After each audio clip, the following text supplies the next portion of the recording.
Olá, está no ar mais uma edição do programa Pensando em Segurança, uma grande parceria entre a Unisul TV e a Polícia Militar. Um programa voltado para a comunidade, com informações e esclarecimentos na área da prevenção do crime, divulgação de projetos educativos, curiosidades, dicas de segurança e entrevistas com pessoas de diversas áreas, sempre com a finalidade de levar a temática da segurança pública mais perto de você. E no programa de hoje vamos falar de um assunto de extrema importância para a segurança pública, aspectos emocionais da atividade policial militar. Para isso temos a honra de receber a psicóloga e escritora Andréia Beregaray, que é uma grande especialista no assunto e possui uma vasta experiência clínica junto a policiais militares. André, gratidão pela sua presença aqui no nosso programa, ter vindo aqui nos prestigiar e contar toda a experiência que você tem na área. Major, eu que agradeço o convite, é um prazer estar aqui para falar de um tema tão urgente e importante dentro da PM. Ok. Bom, você tem essa experiência clínica, né, junto a policiais militares. Como que começou esse trabalho? Começou assim que eu me formei, na PUC do Rio Grande do Sul. Eu bati na porta de um quartel, porque eu moro próximo de 2 quartéis no Rio Grande do Sul. E eu bati na porta do quartel e disse que eu gostaria de conhecer mais atividade e atender voluntariamente policiais militares. Foi assim, foi basicamente assim. Basicamente assim. E aí, então, na época, o coronel do quartel me encaminhou até o serviço social, né, responsável, e nós planejamos um trabalho. Eu comecei a fazer o atendimento dentro de uma sala do quartel, uma sala que o coronel disponibilizou. Esse foi o início da história. E o que te levou, o que te motivou a buscar esse trabalho junto aos militares? Eu, um pouco intuitivamente, né, eu consegui, eu me dei conta de que a atividade policial, sem ainda conhecer os dados, me pareceu sempre uma das atividades, uma das profissões mais difíceis de se exercer. E assim que eu conheci os dados e me aprofundei, eu tive certeza, e hoje eu acho que é talvez a mais difícil. E incompreendida, né? Talvez. Incompreendida, complexa, né? Difícil. Eu acho realmente desafiadora a profissão. Eu nem sei se o policial tem a noção da complexidade da sua profissão. É verdade. E quanto tempo durou esse trabalho? Eu desenvolvi esse trabalho durante 1 ano dentro do quartel. E aí foi um trabalho, para dizer um pouco da experiência, assim, num primeiro momento, sempre tem um preconceito dentro do quartel de que o policial que procura ajuda psicológica, no Rio Grande do Sul se chama de 18, que seria o nome que eles aplicam para o louco, né? O sofrimento mental, o sofrimento emocional, os policiais resistem, por uma série de questões eles resistem. Então, eu fiquei um tempo nessa salinha, esperando que os policiais viessem, né? E só chegavam para atendimento aqueles que o coronel encaminhava. Então, eu resolvi que seria necessário uma outra abordagem, né? Então, não essa tradicional do psicólogo. E todo dia de manhã eu caminhava pelo quartel como uma ronda, né? Dando bom dia em cada sessão. E tomava um café com os policiais. E aí, você fez o contrário, eu então? Fiz o contrário, eu fui até eles. E aí eles começaram aos poucos a diminuir as defesas, e aí me contavam sobre as suas famílias. E aí eles começaram a vir. Começou a abertura. Começou a abertura, eles começaram a confiar, né, no trabalho e começaram a buscar o atendimento. Então isso foi feito durante 1 ano. Depois, com a troca de comando, eu achei mais interessante fazer esse atendimento no consultório, porque eu já tinha conhecido muitos policiais, o major com quem eu trabalhava lá me encaminhava esses policiais, e a gente chegou à conclusão de que no consultório eles se sentiam mais à vontade, menos expostos para trazer o seu sofrimento emocional. E como foi trabalhar assim com a polícia? Você não é policial, mas trabalhou com a polícia. Como foi assim viver esse outro ângulo, né, da polícia que a sociedade não tem acesso, como cientista, na verdade, né, dissecando problemas, inquietações? Como foi para compreender esse universo? A profissão de psicólogo por si só já nos faz crescer como pessoa, porque a gente passa ouvindo o sofrimento do ser humano, assim. Quando uma pessoa chega num consultório, ela está numa relação de extrema confiança porque ela vai te contar coisas que ela não conta para ninguém, né? E a gente tem a função de ajudá-los a compreender e elaborar essa dor. É um trabalho completamente diferente, tá? Com o policial militar, assim. Eu lembro que uma vez no quartel eu também fazia acompanhamento, major de turmas em formação. Sim. E a gente fazia grupos. Desde o início já, Desde então. o início. Eu lembro de um policial que ele disse assim, o nosso trabalho é muito complexo, porque nós nunca fazemos o bem total. Porque mesmo quando a gente prende alguém ou acaba tendo que matar alguém em função de alguma situação, ainda é filho. Esse sujeito ainda tem uma mãe, né? E aí ele trazia que ele teve que tem muitas uma família, vezes... Tem alguém que gosta dele. Enfim. Por mais, né? Então isso é complexo. Ele disse que ele teve já que acudir mães de pessoas que tinham entrado em confronto com a polícia e isso mexia muito com ele. Então, assim, é um trabalho extremo. Como psicóloga, eu vivenciei a dor extrema dessas pessoas. Então, ao mesmo tempo que a gente lidava... Porque a sociedade, ela lida com o visível do policial. Às vezes tem a crítica sobre a violência policial ou o elogio ao serviço policial, mas as pessoas não sabem quem é aquele ser humano ou qual é a complexidade do seu trabalho. A violência que o policial sofre. Muitas vezes. A violência que o policial sofre e, na verdade, as pessoas, eu costumo dizer, e atendi muito tempo policiais dentro dessa lógica, que existe uma demanda social, em função do aumento da violência, de que a PM combata isso com violência também, com mais violência. E aí se usa muito aquela frase de que bandido bom é bandido morto. E eu costumo dizer, mas para que a gente tenha um bandido morto, existe um policial, que é um ser humano, atrás da farda tem um policial e é ele que vai ter que fazer isso e isso tem um preço psicológico. E conviver com isso, né? Com isso. E então, ter tirado assim, a vida de outra pessoa. As pessoas acham que é só assim, vai lá, tira a vida e eles voltam para casa e vão confraternizar com as suas famílias. Não, é um trabalho muito complexo. Tu lidar com a violência todos os dias e estar exposto a essa linha de frente corrompe a tua saúde mental. Então, eu atendi situações extremas, eu vou lhe dar um exemplo. Eu atendi um policial que ele tinha já 20 anos de polícia, ele estava para se aposentar e ele estava com estresse pós-traumático. Ele chegou no atendimento, assim, em última instância de desespero, ele disse assim, eu vou me suicidar, porque todos os dias eu vejo cenas de violência, eu não consigo dormir e todas as ocorrências que eu atendi nesses 20 anos ficam retornando na minha mente como imagens. E ele disse, eu não durmo, eu passo o dia vendo isso, eu estou muito estressado. Imaginar se a gente passar o dia inteiro vendo violência. E aí a gente teve que fazer todo um acompanhamento para o estresse pós-traumático, ele foi afastado do serviço de rua até retomar. Ok. Vamos continuar no próximo bloco? Claro. Nós vamos agora para um breve intervalo, nós voltamos em instantes.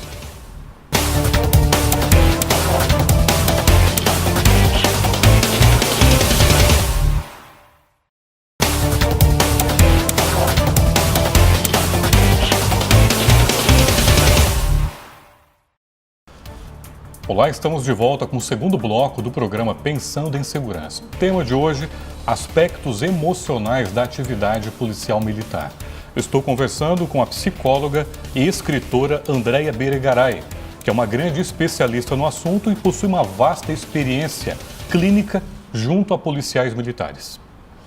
Bom, André, dando continuidade ao assunto, ao tema de hoje, importantíssimo, queria te perguntar o seguinte. Quem entra na polícia militar possui mais probabilidade de desenvolver algum transtorno emocional do que uma outra pessoa de outra profissão? Como é que você avalia isso, pelas suas observações e experiência? As pesquisas indicam, tanto no Brasil como em outros países do mundo, que entre os profissionais que mais cometem suicídio estão os policiais. Isso no Brasil, nos Estados Unidos, né? Aparece sempre a profissão do policial. Então, independente do país ou das condições, sim. Então é próprio da profissão, né? É próprio da profissão. Os policiais se matam 4 vezes mais do que a população civil comum. Né? Se estima que pelo estresse da profissão, né? Por terem acesso facilmente à arma. Né? Eu costumo dizer que uma pessoa em depressão, ela já tem um risco de suicídio, mas uma pessoa armada em depressão, o risco triplica. Né? O aumento dos índices de suicídio entre os policiais tem sido tem chamado a atenção, tem sido de fato alarmante. Os últimos índices, né, os últimos números, por exemplo, da Polícia de São Paulo, somando Polícia Militar e Polícia Civil, eles estimam que a cada 17 dias um policial comete suicídio. Tá? Entre os policiais aposentados, o índice triplicou. Também, os aposentados. Entre os aposentados. Um outro dado interessante é que as pesquisas mostram que 90% dos policiais que acabam cometendo suicídio são soldados, cabos e sargentos. Tá? O índice de suicídio nas patentes mais altas é menor. Tá? E aí são vários fatores que levam a isso, assim. O estresse do trabalho. Um outro fator que é importante chamar a atenção é que, assim, o policial ele precisa descansar da atividade. A atividade policial não é uma atividade comum. Né? Não apenas ele precisa se aposentar mais cedo em função da natureza da atividade, como ele precisa ter um tempo de descanso entre um dia de trabalho e outro. Tem, mas a gente sabe que a realidade do policial militar é que muitos acabam fazendo um trabalho por fora, que é não apenas onde a gente tem, por exemplo, o maior índice de ataque a policiais é no bico, né, em atividades essas, 85% dos policiais mortos acabam sendo mortos em atividade fora da PM. Do serviço. E o bico é um fator estressor, as pessoas fazem para completar sua renda, mas elas acabam ficando sem o tempo de descanso adequado. Então o policial ele está estressado, né? Eu costumo dizer assim, claro, eu sou rigorosa defensora do trabalho policial sem a violência, ou diminuindo a violência policial, mas o trabalho, tu me perguntasse o que me trouxe a compreensão, é que eu já atendi policiais extremamente estressados, tá? Que tinham, por exemplo, atendi uma policial que um dia o colega dela acabou sendo atingido e faleceu do lado dela na viatura, e ela em seguida teve que entrar de serviço de novo, ela não teve um acolhimento, ela não teve acompanhamento, e eu costumo dizer assim, claro, como é que a gente pode esperar que esse policial militar atenda com serenidade a população? Né? Quando a gente vai pedir com discernimento, vai pedir uma informação para essa pessoa, é óbvio que ela vai estar estressada, é óbvio que ela vai estar no limite da sanidade, é óbvio que ela vai acabar sendo grosseira, porque 2 dias antes ela estava com um colega morto no colo. Isso é muito grave.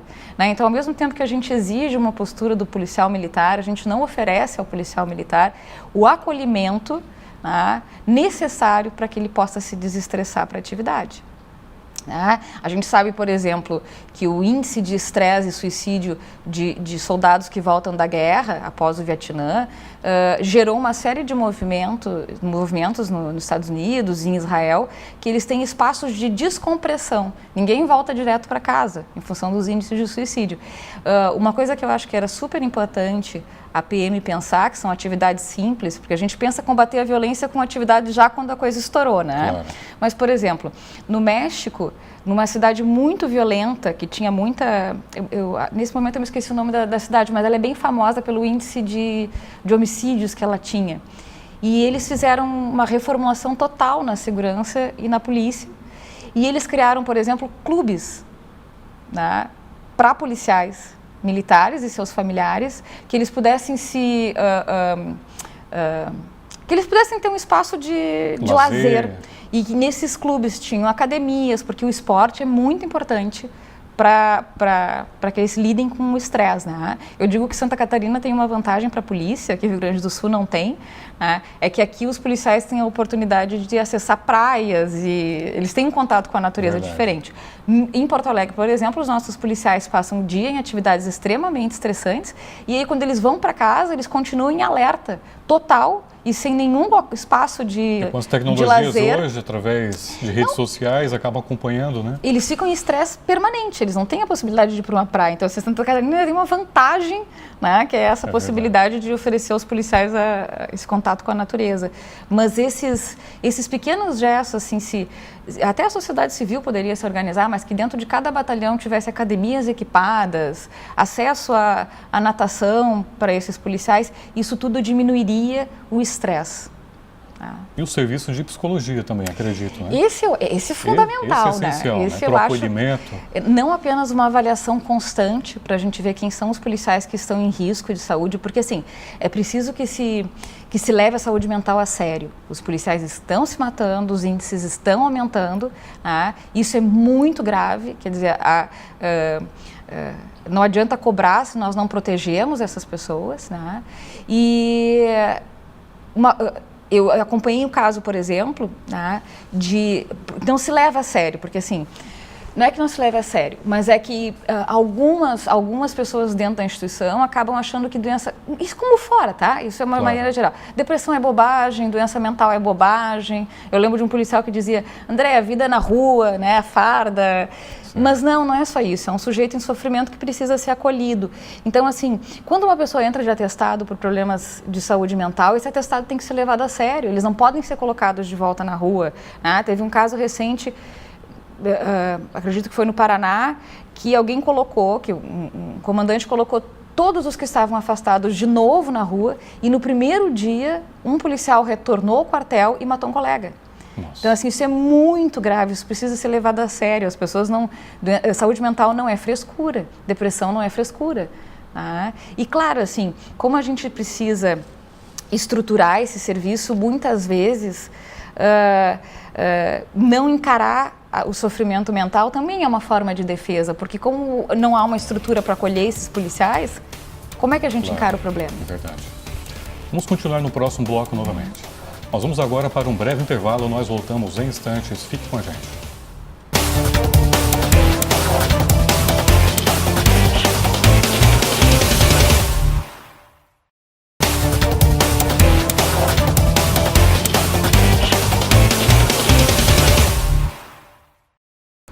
Olá, estamos de volta com o último bloco do programa Pensando em Segurança. O tema de hoje, aspectos emocionais da atividade policial militar.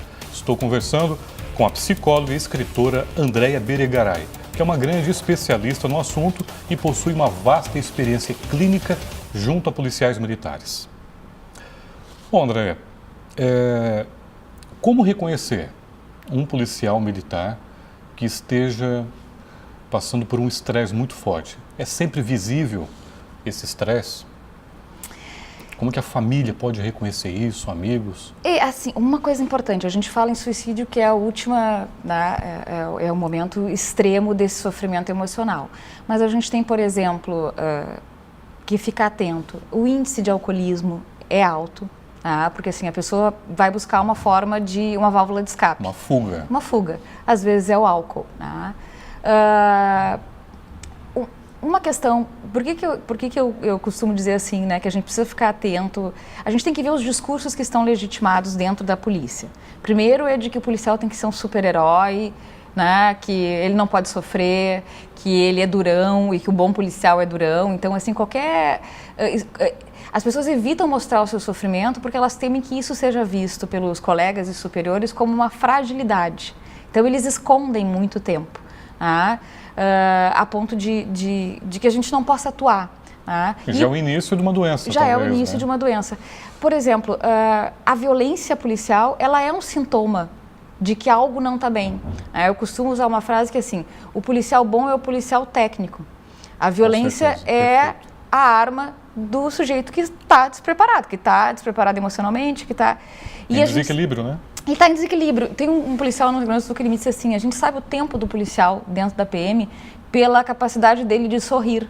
Os novos sorriem mais facilmente, os mais velhos não sorriem mais.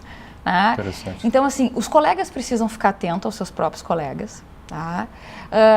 Os comandos precisam aceitar e assumir a saúde mental como uma urgência, porque a gente sabe, por exemplo, existem casos extremos de policiais que já acompanhei, que vestem a farda e cometem suicídio dentro do quartel. Então, isso é um pedido de socorro, é um alerta, né? A segurança pública não se faz só com viatura, a polícia eficiente não é aquela que dá tiro, que é mais agressiva, não, é aquela que faz o seu trabalho de uma forma eficiente.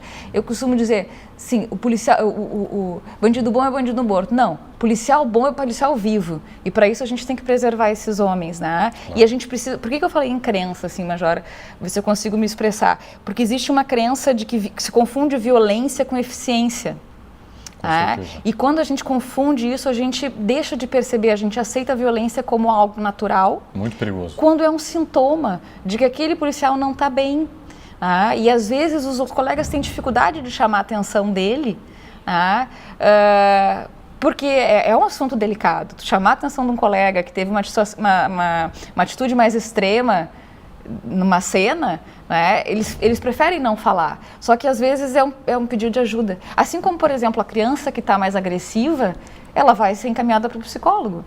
Tá? Então a gente precisa, são duas pontas assim, a gente precisa oferecer capacitação para os policiais se sentirem seguros, porque muito do estresse é um estresse de que vocês pensam, vocês são alvo, especialmente de farda. O policial é um alvo. E mesmo quando ele sai de serviço, ele está em alerta. Né? Então, o cérebro fica estressado de estar em alerta permanente. A gente precisa oferecer capacitação, treinamento, atendimento psicológico. Né? Acredito que o atendimento desvinculado da PM, onde tu possa ter psicólogos associados para o policial se sentir à vontade, para ele não se sentir exposto, né? E o comando que se preocupe com isso, que promova palestras de saúde mental, que ajude a desconstruir essa ideia de que depressão é bobagem, de que sofrimento emocional é frescura. E isso, como é que a gente faz? Quando a gente mostra os índices de suicídio, não há muito o que argumentar. Né? Se os policiais estão se matando tanto e isso dobrou de um ano para o outro, alguma coisa está errada, alguma coisa precisa ser feita. Pela sua pesquisa, me parece que, pelas suas pesquisas e observações, tem mais morte de policial militar por suicídio do que em combate? Isso. É verdade? Isso. O policial morre mais por suicídio, olha que dramático. Nossa, esse índice, né? Do que em confronto direto. E perceba, os policiais que morrem são os que estão na linha de frente. Soldados, cabos e sargentos. É quem está constantemente tendo que lidar com a violência. Né? Eu costumo dizer assim, ninguém sai impune mentalmente. Né? Eu sou uma pessoa que eu vou me sentar no meu consultório para atender o sofrimento. Eu já preciso fazer acompanhamento e cuidar da minha saúde emocional. Uma pessoa que tem que lidar com violência todos os dias, eu vou lhe dar um exemplo. Um policial chegou na minha sala e disse assim, André, eu preciso de atendimento, porque quando eu entrei na polícia, as cenas de violência me chocavam. Hoje, eu recolho um corpo despedaçado, se tiver, sem me causar nenhuma emoção. E esse processo de dessensibilização do policial militar é o que leva ao suicídio.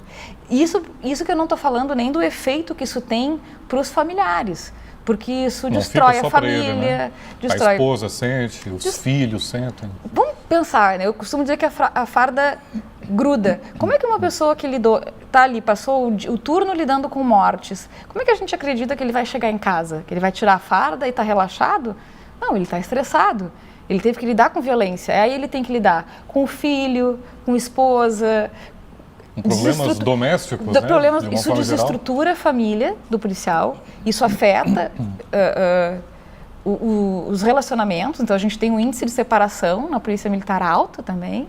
E isso afeta a qualidade do policial como pai, como mãe. Qual é a paciência? A gente precisa de muita paciência para ser pai e mãe. Qual é a paciência que esse profissional vai ter? Então, ele é um problema que é muito mais complexo. Né? Cuidar da saúde mental é cuidar da família do policial, né? É cuidar dos filhos do policial. Vai muito além, né? É uma estrutura muito maior, né? André, o nosso tempo, infelizmente, acabou. Era um tema, né, extremamente complexo. Daria para a gente abordar e dissecar muito mais isso em outros programas, talvez. E fica aqui minha gratidão, meu agradecimento pela sua presença, se dispôs a vir aqui para trazer essas informações tão úteis para os nossos policiais militares e para a comunidade também em geral. Major, eu que agradeço pelo senhor abrir espaço para um tema tão relevante. Se nós não cuidarmos de quem cuida de nós, quem cuidará? É verdade. Muito obrigado mais uma vez. Obrigada. Bom, e hoje eu conversei com a psicóloga e escritora Andréia Beregaray sobre os aspectos emocionais da atividade policial militar. Ela trouxe informações muito esclarecedoras sobre a sua vasta experiência clínica junto a policiais militares. O programa Pensando em Segurança fica mais uma vez por aqui. Obrigado a você pela audiência e pela companhia. Até o próximo programa e não se esqueça, apoie quem te protege.